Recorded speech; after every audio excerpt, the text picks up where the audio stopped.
Nataka nikupitishe kidogo kwa ufupi kwenye upande wa kufanya rigging ya line array. Yaani tunasema kuzining'iniza hizo line array. Okay? Na hii ndio hatua ambayo ni ya muhimu sana kwa sababu hatua inatakiwa uangalizi wa hali ya juu kwa sababu unaning'iniza, kumbuka speaker juu na kuna watu tayari wapo pale kazi sana. Kwa hakikisha hii kazi ufanye mwenyewe. Hakikisha kwamba unashirikiana na wataalamu mbalimbali. Mimi mtaalamu wa sound engineer, lazima uwe na ABCD za kuhusiana na usalama. Lakini pia hakikisha kwamba you use specialized people, watu ambao ni wabobezi kwenye upande wa structural engineering, ili kwamba hivi vitu unavyofanya viweze kufanyika kwa usalama wa hali ya juu. Kisha safety zako umeziandaa, uwe na helmet yako, uwe na safety boot, ili kama chochote kinatokea basi uweze kuwa salama sana. Okay. Namba moja, maandalizi. Maandalizi is everything. So unaenda site ukaenda kufly line array, ndio unaanza kusema kwamba calculate angle na nini. Hivi vitu tunafanya kabla hujafika site. Tayari na vipimo vyako umeshaviandaa, hakisha kila kitu kiko sawa, angle yako, height yako kutoka ground mpaka kwenye box ile ya chini ya line array ni kiasi gani, na kutoka juu ya box la juu kwenda kwenye ceiling yako ni kiasi gani, urefu wa ground floor mpaka kwenye ceiling. Hivyo vitu vipimo vyote lazima uwepo navyo. Lakini ukishamaliza hivyo vitu vyote lazima pia ujue kwamba okay, kunaita spray angle. Spray angle zako zitakuwaje? Box la chini jikunja kwa angle gani, box la pili, la tatu, la nne. In my case nimefly manake box 4 za mid high pamoja na base juu yake. Kwa base pamoja na box zote ziko pamoja. Then okay, ukishamaliza kila kitu data zako ziko vizuri, hakikisha pia unakuwa na hiki kitu kinaitwa laser meter. This is very important. Laser meter is very important. Hii inakusaidia badala kutumia ile tape ya kawaida, unatumia laser meter kuweza kupima kwamba kuweza kujua kwamba kutoka kwenye ground mpaka kwenye ile bottom box ya speaker yako ni kiasi gani kutokana na data ambazo umekuwa umesha design. You can design in anyhow, kuna kutumia software au unaweza kutumia pia formula za Pythagoras theories. Okay?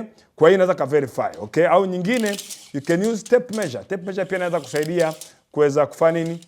Kuverify kutoka chini hadi juu. Na kama unatumia tape measure basi ni muhimu pia unaweza kama ukafunga pale chini, ukatafuta mahali ukafunga ili inapopanda uweze kupata ile proper ile nini? Tunasema proper height kutoka kwenye ground floor hadi pale ili uone kama inaendana sana design yako.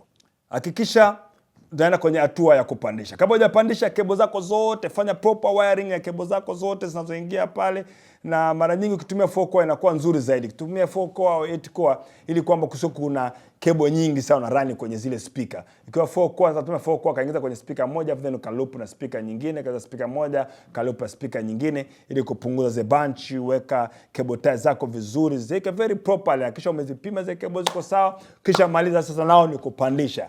Okay, unapandisha, tumia chain block kuweza kupandisha hivi vitu. Na chain block yako hakikisha kwamba ina uwezo wa kupandisha kutokana na urefu wa ground floor na ceiling. Kwa mfano chain block yangu ina uwezo kwenda mita 10. Kwa hiyo nimehakikisha kwamba kwa sababu nishajua kwamba kutoka kwenye ground floor hadi kwenye ceiling pana umbali gani, basi then ninatumia chain block unapandisha. Sasa pandisha, weka chain block yako na weka na ile point ya kamba yako kwa ajili ya rigging, na ile kamba hakikisha kwamba ina uwezo wa kubeba ule uzito. Na ile fundo lake limebanwa na mashine. Na kampuni ambayo iko satisfied. Sio mtu wote anampata na bana ile. Sababu ile kibanwa inabanwa na wanaandika pale kabisa kwamba inaweza kubeba uzito kiasi gani. Na ile kamba wakiwaambia nabeba uzito wa hiyo uzito wa hiyo line array yako, hakikisha unaweza weka cable tena ya pili, weka kamba tena nyingine ya pili just in case kitokea chochote imefeli ya kwanza, basi uwe na ile ya pili. Then unapandisha, pandisha ukishafika kwenye height ambayo ile iko sasa na ile designing yako, basi katika ile height kabla hujaondoa ile chain block yako iliyopandisha, funga zile kamba zako vizuri, kila kitu ziwe okay. Ukifanya hivyo kitaalamu, angle zako zitakuwa sawa, line array zako zitakuwa zimejikunja. Utafanya mambo ya try and error. Kuna wengine wanafanya try and error, okay, of course utafika, lakini utatumia njia ndefu sana.